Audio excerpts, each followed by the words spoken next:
तो जैसा कि पिछले एपिसोड में हमने देखा था, एक आवाज सुनाई देती है और मूचेन यहाँ पर उन दोनों एविल्स को मार करके किंग शुआन के करीब पहुंच जाता है और ये बाल रोग कमांडर को भी एक अटैक में पीछे फेंक देता है। इस दौरान किंग शुआन को बचा लेता है।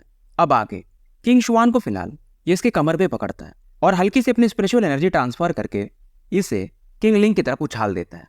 किंगलिंग भी जब देखती है मूचेन को तो ये चौंक जाती है, क्योंकि हमेशा से ये मूचेन को थोड़ा कम में आंकती थी कि ये अपरली अर्थली सॉवरेन का बंदा है, क्या ही कर लेगा। और आज इसे इससे थोड़ा रिग्रेट फील होता है और ये मूचेन को थैंक्स बोलती है, क्योंकि इसे समझ में आता है कि मूचेन के पास ब्लड लाइन है पर बुदूर एंसेंट क्लैन से कोई सपोर्ट नहीं मिला, फिर भी ये इस लेवल पर है। और ये मूचेन को सावधान करती कि थोड़ा देख के, क्योंकि सामने वाला काफी पावरफुल है। इधर मूचेन शांत था और वो बालरोग कमांडर मूचेन से कहता है कि दोनों सुंदरियां मुझे दे दो, नहीं तो तुम बचोगे नहीं। मूचेन भी कहता है निकलो मेरी आंखों के सामने से। कमांडर को गुस्सा आता है, ये तुरंत ही अपने एविल ऑरा को रिलीज करता है और ब्लैक फ्लेम से एक नेट बना देता है जो कि मूचेन को कवर करने लगता है। यह अटैक इतना पावरफुल था कि कंप्लीटली अर्थली सॉवरेन को भी मार दे। पर बालरोग कमांडर तब हैरान हो जाता है जब मूचेन एक ही अटैक में इस नेट को भी डिसॉल्व कर देता है। और ये टेक्निक वही था जो मैंने अभी कुछ समय पहले मूचेन को सिखाया था, इमॉर्टल गॉड रून का इमॉर्टल डिवाइन पाम। और मूचेन का ये पाम अटैक यहीं पे नहीं रुकता है, बल्कि बालरोग कमांडर की तरफ बढ़ने लगता है। बालरोग शील्ड तुरंत ये कमांडर बना लेता है। मूचेन का पाम इतना खतरनाक था कि कमांडर के फ्लेम्स को भी ये डिसॉल्व कर देता है। कमांडर हैरान था मूचेन के सेलेस्टियल बॉडी को देखकर, कितनी पावरफुल बॉडी है। कमांडर भी अब अपने ब्लैक फ्लेम्स को कंडेंस करता है और इसके बगल में एक ब्लैक गोलम प्रकट होता है। अब जो भी क्लैश ऑफ क्लैन खेले होंगे उन्हें गोलम के बारे में पता है। मूचेन को लगा था कि यार ये कमांडर इतना आसान तो नहीं होगा, और इसका शक सही था। और ये भी अब हैंड सील्स बनाता है। इमॉर्टल बॉडी एक बार चमकने लगती है। मूचेन इधर फाइट में बिजी था, तब ये हैरान हो जाता है कि किंग शुआन ये फिर से अपनी ऑरा रिलीज करती है। ये जाग चुकी थी और अपने स्वॉर्ड को लेकर बालरोग कमांडर की तरफ बढ़ने ही वाली थी।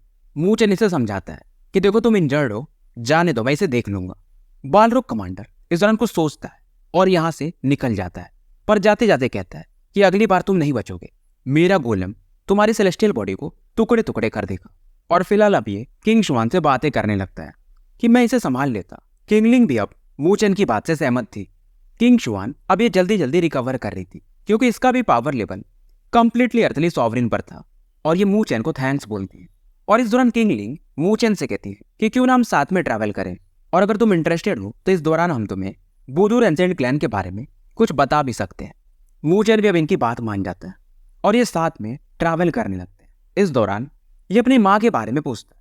दोनों बताती हैं कि आंटी जिंग सही है, और इवन ग्रैंड एल्डर, जिन्हें कि हम फर्स्ट एल्डर भी कह सकते हैं, वो भी आंटी के सामने कुछ भी नहीं है।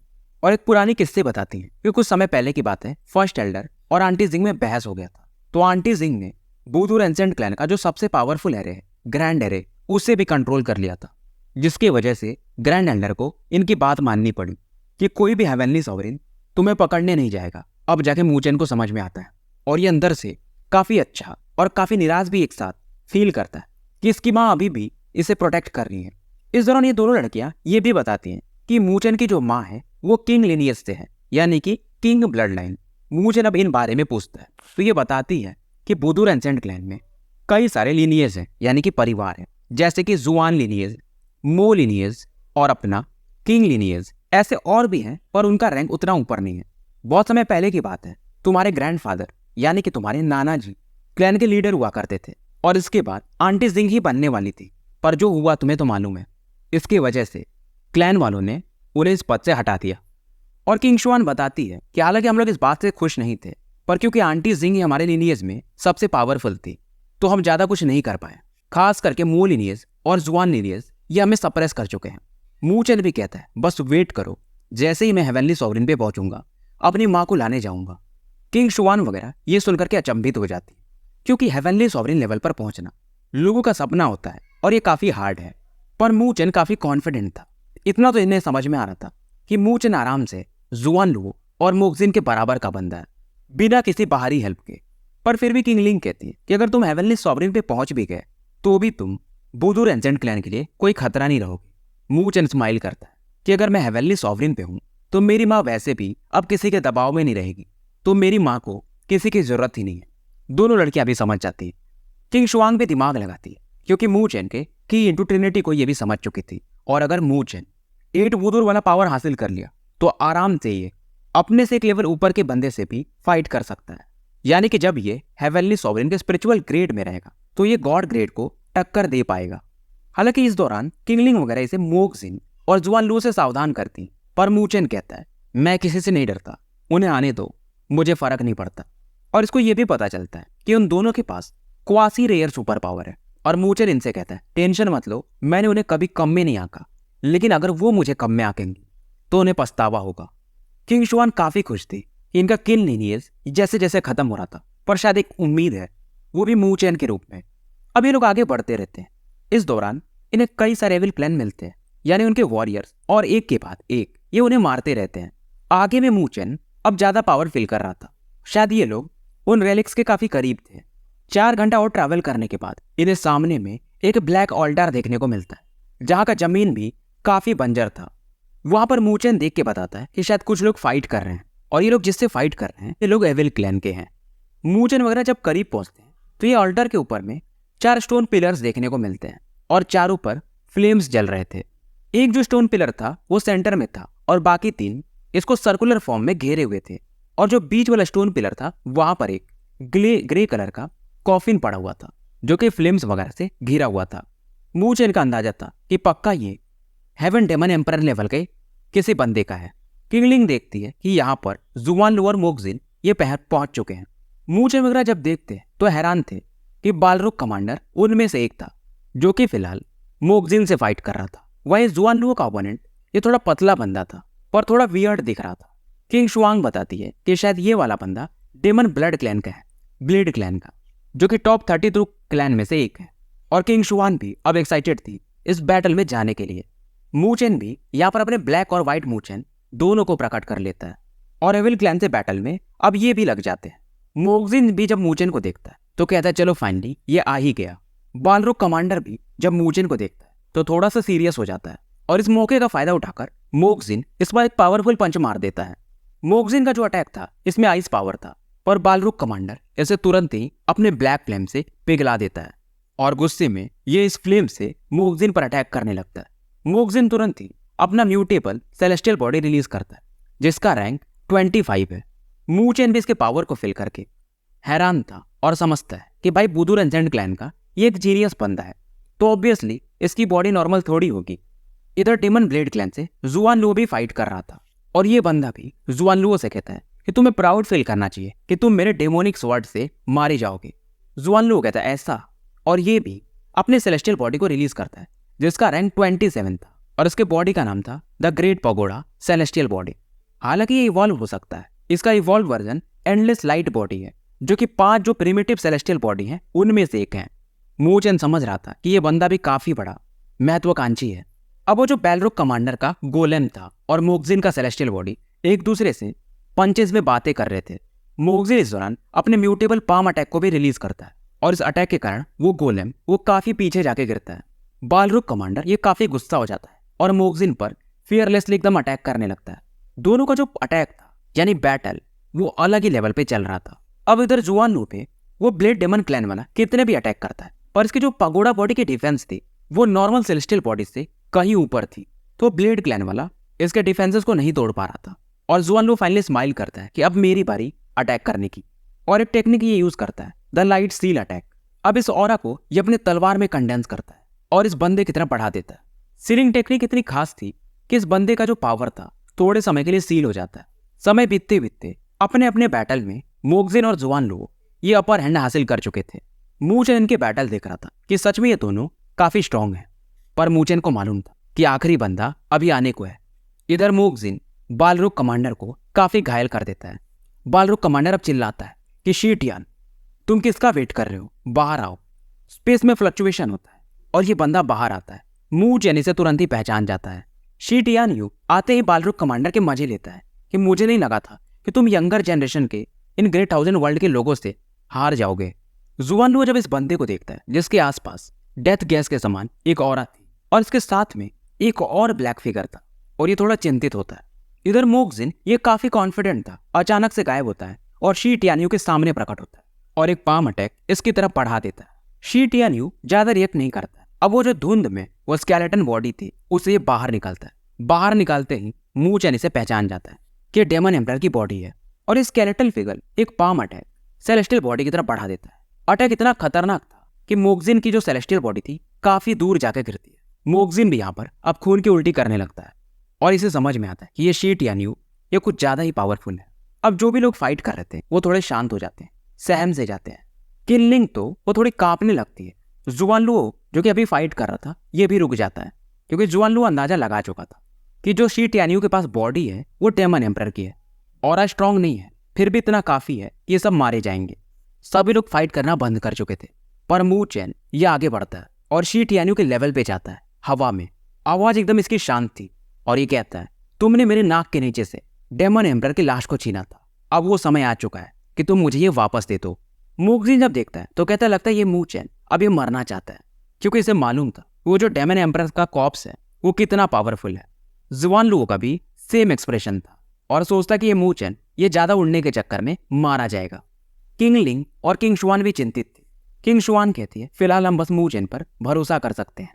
शी टियान्यू भी इस दौरान मू चैन को देखता है और कहता रही वो तो तुम ही हो, फिर से आ गए। चलो अगली बार बच गए थे पर इस बार नहीं।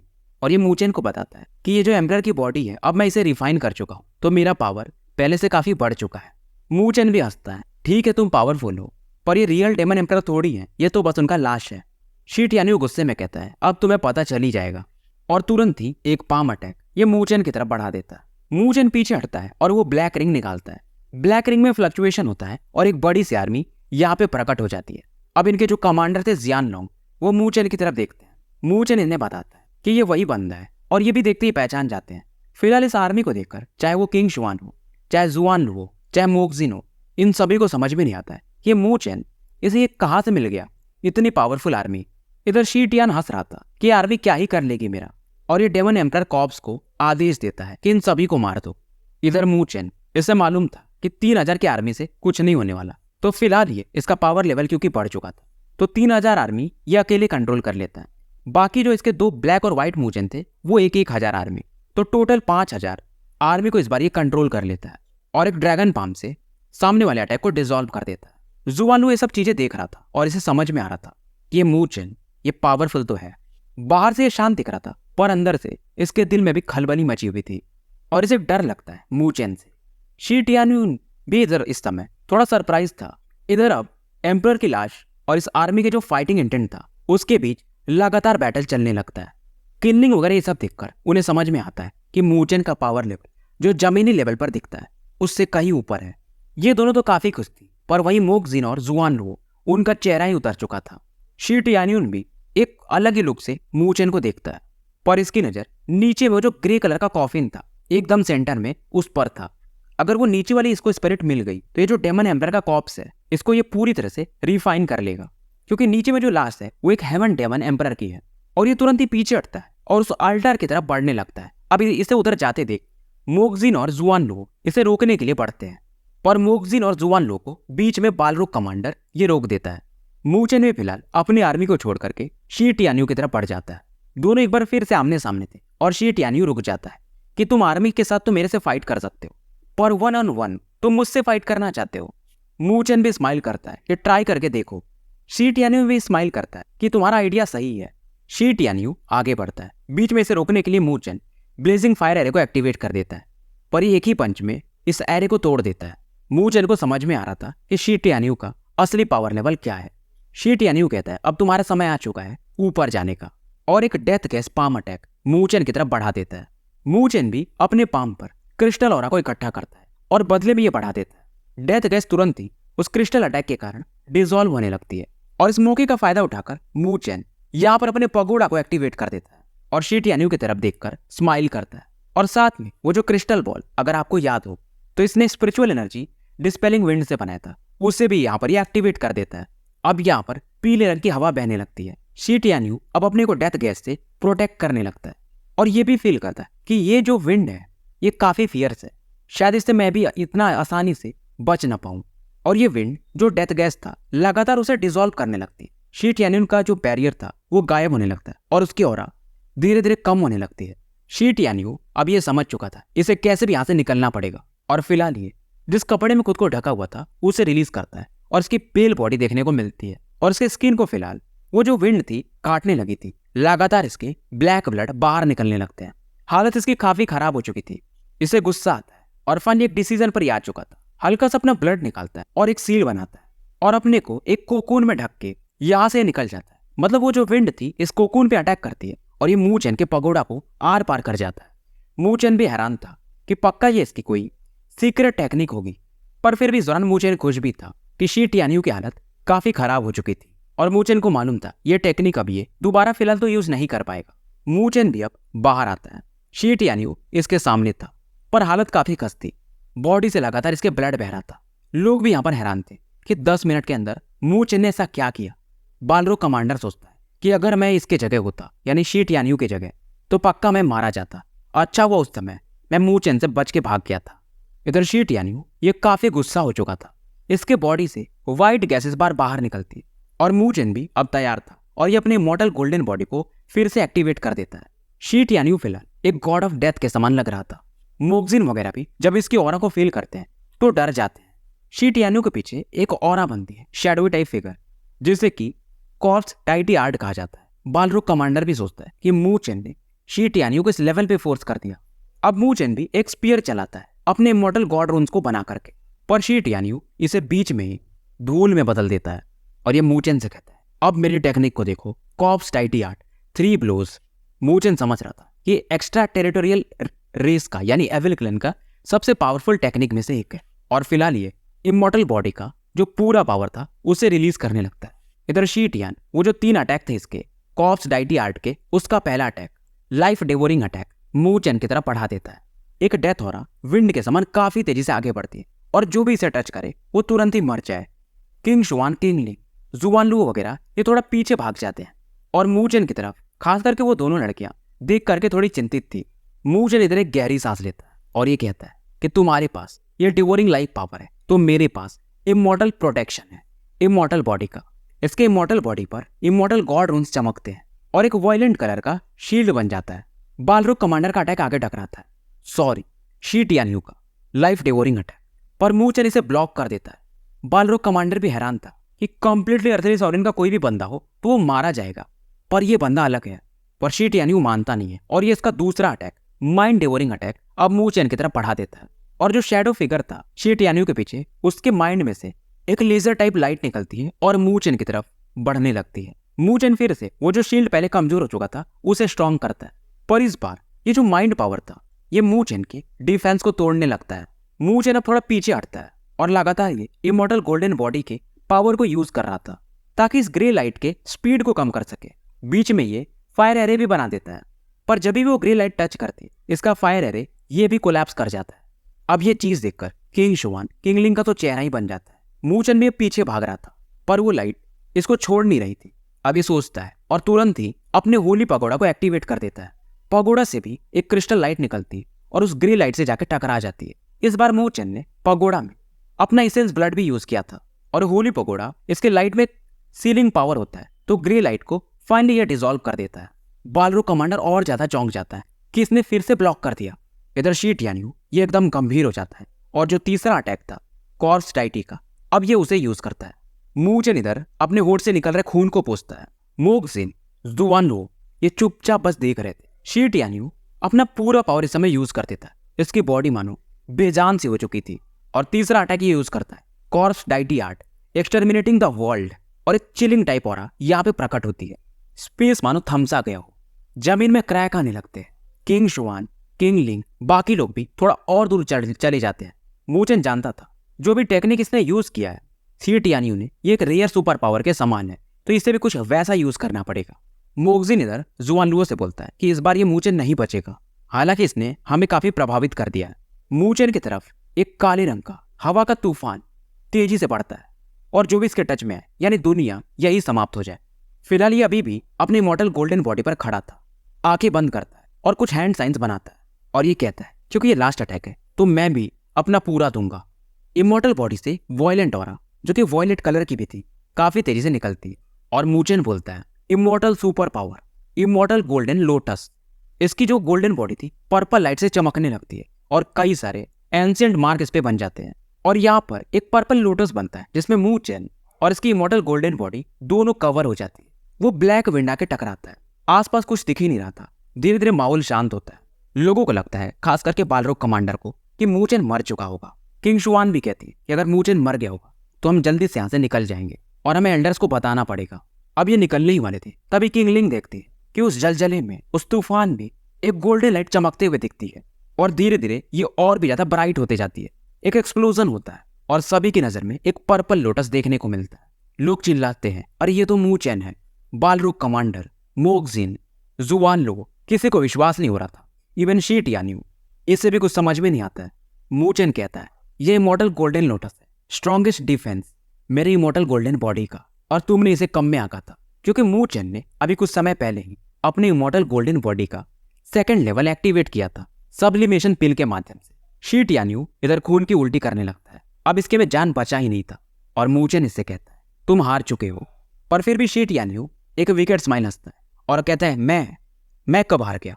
ये तुरंत ही वो जो डेमन एम्परर कॉप्स बॉडी थी उसे एक्सप्लोड कर देता है और उस बॉडी में जो ब्लैक लाइट थी काफी तेजी से नीचे में जो डेथ कॉफिन था उसकी तरफ बढ़ता है। मू चेन समझ चुका था अब कुछ गड़बड़ है। इवन यहाँ पर बालरोग कमांडर ये खुद हैरान था। मू चेन जानता था कि शीट यान्यू को पता है कि डेमन एम्परर की बॉडी का क्या महत्व है। अगर इसने इसे एक्सप्लोड किया तो जरूर कुछ ना कुछ राज होगा। शीट यान्यू हंस रहा था कि तुम्हें समझ में आया। और इस दौरान भी ये हैंड सील बनाता है और वो जो नीचे में ब्लैक कॉफिन थी उस पर 10-12 लिक्विड गिरते हैं ब्लैक रंग के। ये जो डेमन एम्परर की कॉप्स बॉडी था इसका ब्लड एसेंस था जिसे उसने नीचे वाली कॉफिन पे यूज कर दिया था। और जैसे ये ब्लड कॉफिन पे गिरता है, कॉफिन से एक अलग ही लेवल का एविल ऑरा रिलीज होता है। सबको मालूम था सबसे बड़ा प्रॉब्लम अब आ चुका है। अभी जो स्टोन टैबलेट्स थे ये भी चमकने लगते हैं और इस कॉफिन को सप्रेस करने लगते हैं। पर इस दौरान एक स्टोन टैबलेट यहाँ पे एक्सप्लोड हो जाता है और यहाँ से निकलता है एक जाइगेंटिक डेमोनिक फिगर जिसके हाथ में किसी का सर था और ये सर बाइजू का था। मू चेन इसे जानता था। ये हाई रैंक का एक डेमन स्लेयर था और ये बंदा स्पीयर एंसेस्टर लेवल के रेलिक्स के अंदर गया था। तो फिलहाल ये बर्ली जो फिगर था उसने इसे मार दिया था। यानी अब जो स्पीयर एंसेस्टर थे उनका विल पावर भी यहाँ से जा चुका होगा। तो बचे यहाँ पर बस 3 ही सोल। और अगर ये वाला हेवन डेमन एम्परर रिलीज हो गया है तो बाकियों को भी छुड़ा देगा। ये डेमन एम्परर काफी खुश था और ये कहता, मुझे लगा नहीं था कि इतने लंबे समय के बाद, इतने सदियों बीतने के बाद मैं इस दुनिया को फिर से देख पाऊंगा। लोगों की यहाँ पर कपकपी छूटने लगती है और ये डेमोनिक फिगर आसपास देखता है। इसका नाम था ब्लड हेवन डेमन एम्परर और ये शीट यान की तरफ देखता है कि बच्चे लगता है तुमने ही मुझे छुड़ाया, तो अब मैं फिलहाल तुम्हारा बॉडी यूज करने वाला हूँ। शीट यानी जब तक कुछ बोलता ये तुरंत ही इसकी बॉडी को कंट्रोल कर लेते हैं क्योंकि फिलहाल ये ब्लड हेवन डेमन एम्परर एक सोल फॉर्म में थे और इन्हें अपना किसी और का बॉडी चाहिए था अपना स्ट्रेंथ रिलीज करने के लिए। शीट यानियों की आंखें तुरंत ही लाल हो जाती हैं और फाइनली इसके माइंड को ब्लड एम्परर कंट्रोल कर लेते हैं और कहते हैं, तो तुम कॉर्प्स डेविल क्लैन के हो, तुम्हारी बॉडी अच्छी है। और तुरंत ही ये अल्टार की तरफ देखता है कि बाकी लोगों का जो विल पावर बचा है यानी जो एंसेस्टर हैं ग्रेट 1000 वर्ल्ड के, ये अब सभी को डिस्ट्रॉय कर देगा। और तुरंत ही ये कई सारे अटैक यहाँ पर बढ़ा देता है। पर तभी जब इसका अटैक अल्टार को टच करने ही वाला था, इसका अटैक को डिसॉल्व कर देता है और यहाँ पर एक ओल्ड फिगर आसमान में प्रकट होते हैं। जुआन लू, मोगजिन वगैरह इन्हें पहचान जाते हैं और कहते हैं एंसेस्टर। ये थे एंसेस्टर बुदूर क्लैन के और ये इनका विल पावर था। मतलब मरने के बाद इन्होंने हल्का सा अपना पावर यहाँ पे छोड़ दिया था। ब्लड एम्परर कहता है कि तुम अपने विल पावर के दम पर मुझे हराना चाहते हो, मैं इस बार तुम्हें हरा दूंगा। एंसेस्टर बुदूर स्माइल करते हैं और कहते हैं ऐसा पॉसिबल नहीं है। इधर जुआन लू, मोगजिन वगैरह आगे आते हैं कि एंसेस्टर हम आपकी हेल्प करेंगे और ये तुरंत ही अपने पगोडा को एक्टिवेट कर देते हैं इनको दिखाने के लिए कि हम आपके ही क्लैन के हैं। इसके पीछे का इनका मेन चाल ये था कि जो 8 बुदूर वाला रेयर पावर इनके पास है वो इनसे बाद में फिर हासिल कर सकते हैं। किंगलिंग जब देखती है तो उसे काफी गुस्सा आता है कि सब काम किया मू चेन ने और फल की बारी में ये आगे है। एंशिएंट बुदूर इन दोनों के पगोडा को देखते हैं और कहते हैं, मतलब इतने समय बाद भी हमारा बुदूर क्लैन काफी अच्छा है, पर तुम लोग फिलहाल मुझे हेल्प नहीं कर पाओगे। और ये मू चेन की तरफ देखते हैं। जुआन लू, मोगजिन जो पहले हंस रहे थे, उनका स्माइली फ्रीज हो जाता है और तुरंत ही कहते हैं कि एंसेस्टर ये हमारे क्लैन का नहीं है, ये एक धोखेबाज है। बुदूर इस समय मू चेन को ध्यान से देखते हैं और कहते हैं कि ये लड़का हार्ड वर्किंग है, डिटरमाइंड है, ये बुरा नहीं हो सकता।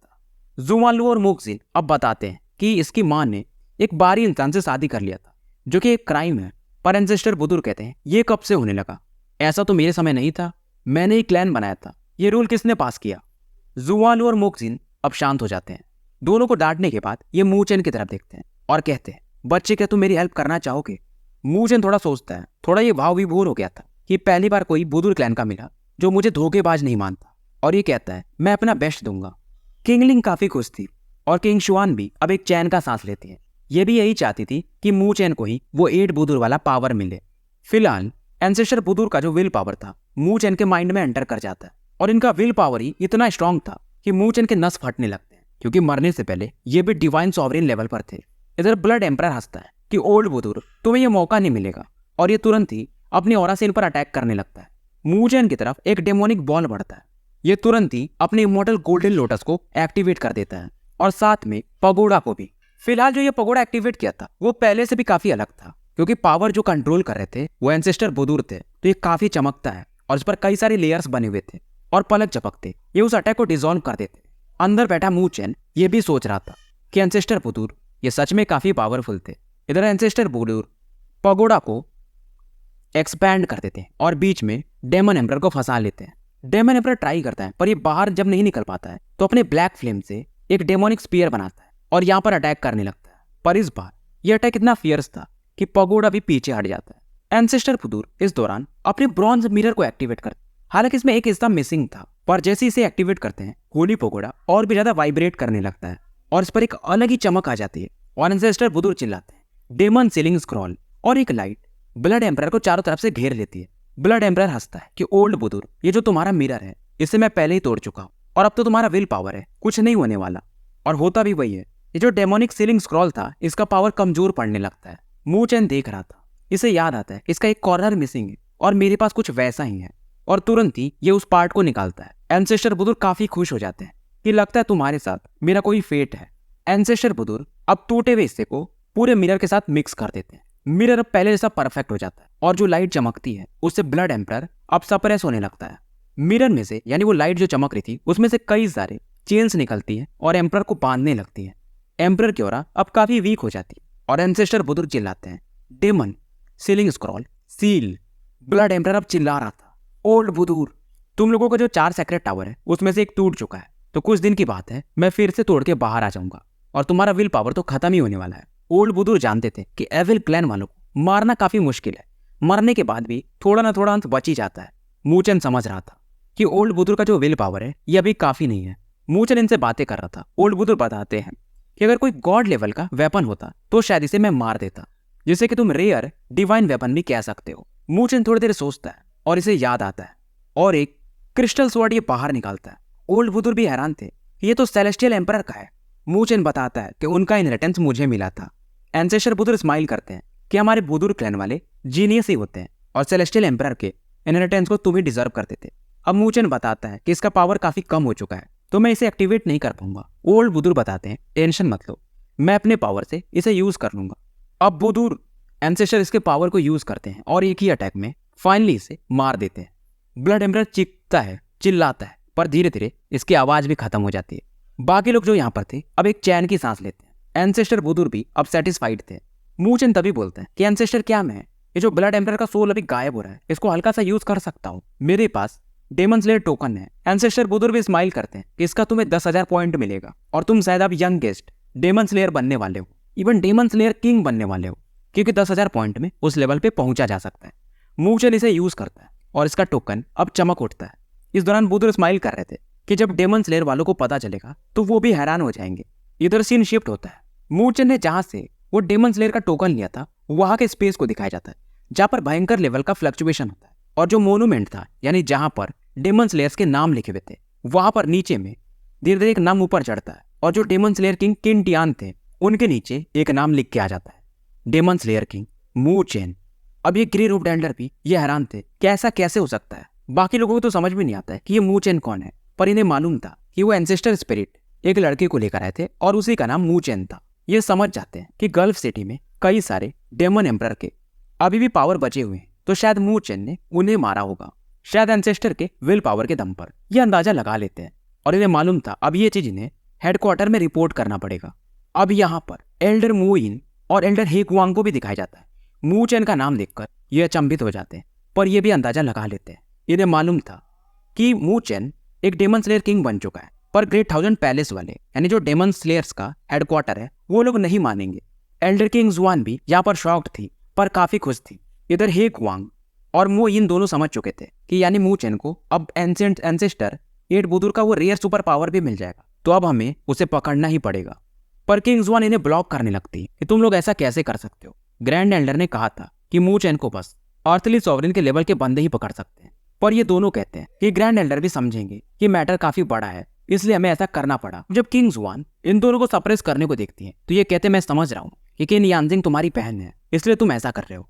पर किंग जुआन भी बताती है अगर मू चेन को कुछ हुआ तो तुम्हें मालूम है कि किन यानजिंग तुम्हें छोड़ेगी नहीं। ये दोनों भी इस बात को जानते थे।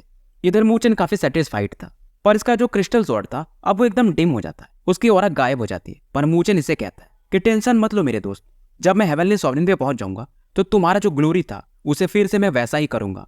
ये जो स्वॉर्ड था ये भी थोड़ा वाइब्रेट करता है, मानो मू चेन से बातें कर रहा हो। इधर शी टियान्यू को दिखाया जाता है। हालांकि ब्लड एम्परर मर चुके थे, पर ये अभी भी थोड़ा बहुत जिंदा था, अब अपनी बॉडी पर कंट्रोल कर रहा था। मू चेन यहाँ पर शी टियान्यू को मारने के लिए पड़ता है। शी टियान्यू कहता है मू चेन अगर तुम मुझे मारे तो मेरे क्लैन वाले तुम्हें जिंदा नहीं छोड़ेंगे। मू चेन कहता है मैं तैयार हूं, और ये शी टियान्यू को मार देता है। पर मरने से पहले शी टियान्यू एक ऑरा रिलीज करता है। एक ब्लैक गैस यहाँ पे बनती है और मू चेन के फिंगर पर एक मार्क बन जाता है। मू चेन अब एंसेस्टर बुदूर से पूछता है। ये बताते हैं कि एविल क्लैन का एक टेक्निक है जिससे ये तुम्हें ट्रैक कर सकते हैं। हालांकि अगर मैं जिंदा होता तो इस ऑरा को हटा पाता। इधर मूगजिन और जुआन लुओ इस सब सीन को देखकर मू चेन से खुश नहीं थे। इन्हें मालूम था कि अब 8 बुदूर वाला पावर मू चेन को ही मिलेगा। मू चेन भी इनसे कहता है कि मास्टर मैंने ये मिशन पूरा किया, तो क्या आप मुझे वो पावर दे सकते हैं गिफ्ट के रूप में। एंसेस्टर बुदूर भी हैरान हो जाते हैं कि ये लड़का काफी स्ट्रेट फॉरवर्ड है। मू चेन हंसता है कि मैं एक खुला लोमड़ी हूँ, या भेड़िया कह सकते हो आप। मुझे स्ट्रांग बनना है और मैं अपनी मेहनत पर ये पाता हूँ। जुआन लुओ और मूगजिन चिल्लाते हैं कि एंसेस्टर क्लैन वालों ने हमें भेजा है वो 8 बुदूर के पावर के लिए, और ये वैसे भी बाहरी है। ये दोनों फिलहाल इन्हें पिघलाने को देखते हैं कि कैसे भी मान जाए और हम में से किसी एक को वो 8 बुदूर वाला पावर देते हैं। पर मू चेन फिलहाल कुछ बोलता नहीं है। एंसेस्टर बुदूर कहते हैं कि देखो मू चेन ने मेरी मदद की है, तो इस पावर को मैं इसी को दूंगा एज अ गिफ्ट। अब ये दोनों कहते हैं एंसेस्टर ये बंदा ये क्लैन से भी फाइट करने वाला है, आप इसे पावर मत दो। अब एंसेस्टर बुदूर भी मू चेन की तरफ देखते हैं और इसे कहते हैं मू चेन मैं कुछ जानना चाहूंगा, सही सही बताना। मान लो तुम्हारा बुदूर क्लैन से एक दुश्मनी है, तो तुम फ्यूचर में क्या करोगे। मू चेन शांत रहता है। मू चेन इनकी आंखों से आंखें मिलाता है और ये कहता है मैं अपने हार्ट को फॉलो करूंगा चाहे कुछ भी हो जाए। एंसेस्टर बुदूर काफी प्रभावित होते हैं। अब ये सुनकर जुआन और मुगजिन खुश थे कि मू चेन ने तो गड़बड़ कर दिया, अब तो नहीं मिलेगा। और दूसरी बात, मू चेन इनसे आंखों में आंखें मिला के बात कर रहा है। इनको लगता है कि अब मू चेन को तो नहीं मिलेगा ये पावर। पर एंसेस्टर बुदूर इनके चेहरे पर एक स्माइल था कि तुम हकदार हो। ये मू चेन के कंधों को थपथपाते हैं और कहते हैं कि अब तुम मेरे इनहेरिटर हो। ये सुनते ही जुआन और मुगजिन इनका चेहरा एकदम उतर जाता है। दोनों फिर से आर्गू करना चाहते थे, पर एंसेस्टर कड़ी आवाज में कहते हैं कि मैं डिसाइड कर चुका हूं। आवाज में इनके एक कड़ापन था। अब जुआन और मुगजिन ये कुछ नहीं बोलते हैं और ये मू चेन को लेकर फिलहाल यहाँ से गायब हो जाते हैं। इनके जाने के बाद जुआन लुओ कहता है टेंशन मत लो, जब ये होली कल्ब से बाहर निकलेगा तो कहीं नहीं जा पाएगा, क्योंकि हमारे क्लैन वाले यानी एल्डर हे कुआंग और एल्डर मोइन ऐसा होने ही नहीं देंगे। मुगजिन भी अब थोड़ा अच्छा फील करता है। इधर मू चेन के आसपास का स्पेस ये चेंज हो चुका था। मू चेन को समझ में नहीं आता ये कहाँ पर है। एंसेस्टर बुदूर बताते हैं कि ये उनका पगोड़ा है, पर समय के साथ ये काफी डिग्रेड हो गया है। और अब फिलहाल ये मू चेन को 8 बुदूर ये जो रेयर सुपर पावर था इसके बारे में समझाते हैं। मू चेन को बस इतना पता था कि ये जो रेयर 36 सुपर पावर है बस ये उनमें से एक है, बाकी इन्फॉर्मेशन इसके पास कुछ भी नहीं था। एंसेस्टर बुदूर बताते हैं कि इस रेयर सुपर पावर को जब मैं अपने पीक पर था तब क्रिएट किया था, और इससे मैंने कई सारे डेमन एम्परर्स को मारा भी है, और मैं कई सारे डेमन एम्परर्स को इस पगोड़ा के अंदर ही रिफाइन कर देता था। पर इससे पगोड़ा ये भी इसमें इम्प्योरिटीज आ सकती थी, पर मैंने एक सीक्रेट मेथड यूज किया ताकि समय समय पर पगोड़ा को क्लीन भी किया जा सके। पर ऐसे पगोड़ों को रिफाइन करने में काफी असफलता मिलने के चांसेस भी रहते हैं, और इसके लिए शायद इसके अंदर डेमन एम्परर्स को रिफाइन करना पड़ेगा, पर उसमें फेल्योर रेट काफी हाई है। इसीलिए इस टेक्निक को उनके बाद कोई कल्टीवेट कर भी नहीं पाया। या तो इस दुनिया के हेवनली सॉवरेन को यूज करो, तब तुम इस 8 बुदूर पावर को यूज कर पाओगे। मू चेन भी सोचता है मतलब 8 बुदूर को कल्टीवेट करने का मतलब क्या है, क्योंकि ऐसे पावर्स तो मैं अपने लेवल के हिसाब से ढूंढ भी नहीं पाऊंगा। ये देख करके एंसेस्टर बुदूर स्माइल करते हैं और हंसते हैं कि इसके कल्टीवेशन मेथड में ऐसी कोई खूबसूरती नहीं है, बल्कि 8 बुदूर ये खुद में एक पावरफुल चीज है। और फिलहाल इनका ये जो टूटा हुआ पगोड़ा था, मू चैन को ध्यान से दिखाते हैं। पगोड़े के दीवारों में से 8 रेड लाइट बाहर आती हैं और ये 8 लाइट एंसेस्टर बुदुर के आसपास रोटेट करने लगती हैं। मू चैन जब ध्यान से देखता है तो ये 8 समझ लो मोती के टुकड़े हैं, पर लाल रंग के, और इन पर कुछ पैटर्न्स बने हुए थे। लाल ये इसलिए थे क्योंकि इस पर ब्लडी मार्क्स थे। और मू चैन का भी पगोड़ा अपने आप एक्टिवेट होने लगता है कि स्किलिंग इंटेंट को मानो ये खत्म करना चाहता हो। अभी जो 8 बीट्स थे ये थोड़े दूर जाकर 8 जायंट फिगर्स में बदल जाते हैं। ये 8 फिगर्स राक्षसास के समान दिखाई दे रहे थे और सभी की बॉडी 100 फीट के आसपास थी। तो ये थे वो 8 बुदुर्स। अब मू चैन को समझ में आता है कि ये रेयर सुपर पावर नहीं है, बल्कि रेयर सेक्रेड ऑब्जेक्ट है, यानी एक वस्तु है। यानी इसका कल्टीवेशन मेथड वो इंपॉर्टेंट नहीं है, बल्कि 8 बीट्स जो कि 8 डेमन एम्परर्स को रिफाइन करके बनाया गया है, ये ज्यादा इंपॉर्टेंट है। और इन सभी को एंसेस्टर बुदुर ने, यानी 8 डेमन एम्परर को इन्होंने रिफाइन करके बनाया था। और क्योंकि ये डेमन एम्परर्स हैं तो इनकी ऑरा ऑब्वियसली फियर्स रहेगी। नॉर्मल अगर हेवनली सॉवरिन हो तो इसके प्रेशर से ही वो खत्म हो जाएगा। और एंसेस्टर बुदुर कहते हैं क्योंकि तुम्हारे पास होली पगोड़ा है तो तुम इस चीज को कल्टीवेट कर पाओगे। तो ये जो फियर्स ऑरा है ये तुम्हें तबाह नहीं कर सकती, और जैसे जैसे तुम्हारा स्ट्रेंथ बढ़ेगा तुम इसे आराम से कंट्रोल कर पाओगे। पर ये जो 8 बुदुर्स हैं इनका ऑरा गिरेगा तो उसके लिए तुम्हें काफी मात्रा में सॉवरिन लिक्विड्स यूज करना पड़ेगा, यानी हर एक अटैक के बाद मिनिमम 1 करोड़। और ये बोलते हैं जब तक तुम्हारा पावर एक लेवल पे ना पहुंचे 8 बुदुर को फोर्स मत करना, नहीं तो जो डेमन एम्परर्स की ऑरा है वो फियर्स है, तुम्हारी बॉडी पॉल्यूट हो सकती है। मतलब ये जो 8 बुदुर सुपर पावर है, रेयर सुपर पावर, ये 2 धारी तलवार है। मू चैन अब समझ जाता है और एंसेस्टर बुदुर कहते हैं क्या तुम तैयार हो इस इनहेरिटेंस के लिए।